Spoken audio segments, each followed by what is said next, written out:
nation. No donation, no salvation. And remember, respect is everything. And we're back. So, just a small little haul of stuff that I had sitting in storage, because I'll be honest, I didn't have much time to look at it because I was dealing with a million other things. So, in the meantime, let's look at this stuff that I picked up. So, most of it's just die-cast cars, as well as this little figure from the Twilight Zone. I found this at a Target. I don't know, let's take a look at this, see what it's got to offer. Funny enough, I sent a picture of this to my brother, and he was really mad because he actually wants one of these because he thinks it's really cool, and I'm not going to lie, I don't blame him. This guy is kind of cool looking. So I imagine in the original show this is probably just some big guy in a suit or something, but I don't know, this is a cool looking little robot dude. I mean, if you didn't know it was from the Twilight Zone, I mean, you could just say, there's a cool little robot dude with some daggers. Or grenades, whatever. What are these supposed to be? Are these like knives or grenades or... I'm not quite sure. I'm not very familiar with the Twilight Zone. It's a show that's so old that, I don't know. I'm just not too familiar with it. It looks interesting. I have way too much stuff that people recommend to me all the time, and I never have enough time to watch everything. So I generally tend to miss a lot of things. I did find more of these, so I'm happy about that. Let's see. The Jay Leno tank car. So is this made with like a tank engine or something? Did they literally rip an engine out of a tank? What's the story behind this? I mean, it's very shiny. I mean, even if I did scrap this, I would still put different wheels on it anyway. But this is actually a cool looking vehicle. I don't know what the story behind it is, and I'm probably not going to bother to research it because, I don't know. It's cool, it's just, I don't know. Nothing I really care to invest too much into, but... Alright, cool. This one I'm really happy about. McLaren F1 in gloss black with rubber tires. And no, I never found that freaking Countach. I'm kind of pissed off about that because I have all of these except the Countach.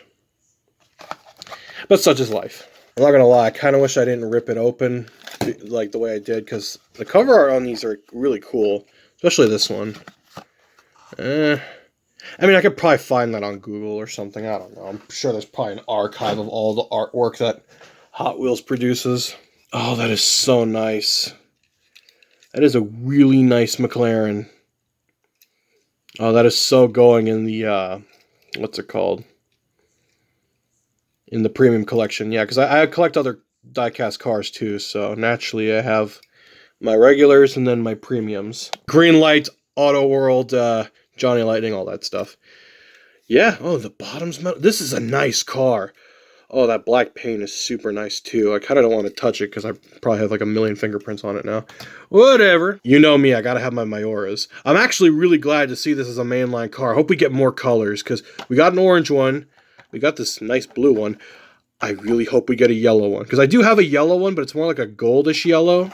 Because it was like one of those Hot Wheels ID cars from that mobile game that I can guarantee you not many people really cared for because, most phones barely supported it, or at least mine didn't, so I didn't care about it that much. Oh, that is such a nice car. It's a shame they didn't have more of these, or I would have picked up more. Especially, God, I don't know what it is. This car looks so good in just colors like this, especially dark colors. It's just really nice. That's a nice car. I like that one. I'm gonna assume this is Ironhide. Or actually, no, Ironhide was a Nissan, but yeah, I get G1 Ironhide vibes from this if you're a Transformers fan. So, I don't know. I would have got more of these, but they only had the one, and this thing is so cool. I don't know what it is about these weird little Japanese minivans and like box vehicles from other countries. They're just so neat looking and interesting, and I'm kind of glad they're picking up a cult following in the U.S. for people that are into these kind of things. My dad actually remembers one of these in Mexico when he was growing up, so that was interesting. They had one, and they had like logos on the side. I think it was like a panel van or something, or they made it into a panel van. Cool vehicle. Last car, and probably my favorite, the Dodge Challenger drift car. Now, you know me, I love Dodge Challengers. I love the color red, especially with this car. So, this was kind of a must grab. So let's take a good look at this. Oh, look at that paint. Oh, that's so shiny. I think I have a bunch of variants of this particular version. I had one with a plastic wing, And I had one more that had, it was blue, I think, which had the solid metal wing. That is so nice. I like that. That's supposed to be, I don't really know what that is. It looks like an elephant or something. Maybe it's a woolly mammoth. One more thing we will look at before I go. I found these Fast and the Furious RC cars. Let's see here. How did we take this thing out?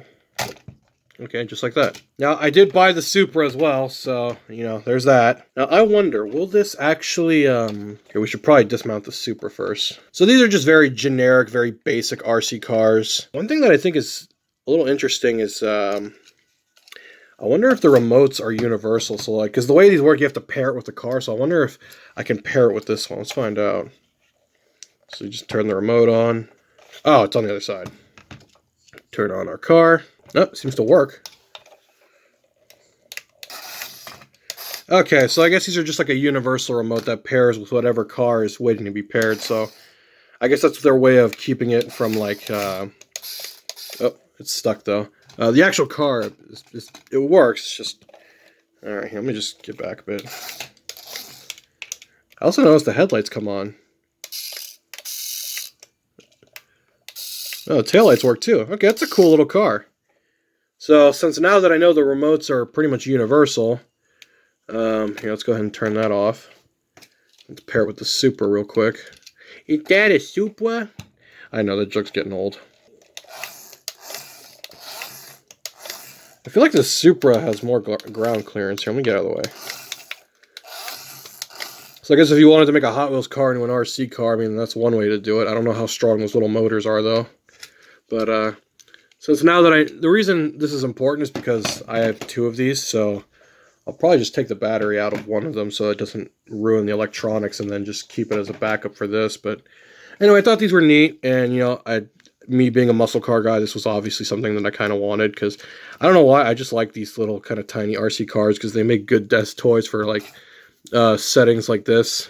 So, it's a little low to the ground, so, I mean, that's the only downside. It will kind of get stuck on stuff, but I feel like the Supra is a little stanced higher. I'm not quite sure. I'll let you be the judge of that. But anyway, I hope you all have a good one. I'm sorry if videos are just kind of all over the place. I'm just kind of working on stuff back to back, so... I mean, which is good for me because, you know, it keeps me motivated and keeps me doing this. So I do have other projects on the way, like stop motion stuff. So, you know, I'm really excited to get back into that now that I've kind of gotten a better setup. And enough of me rambling. You all have a good one. And before we go, cliff jumper. Yeah. Hallelujah! Another soul saved!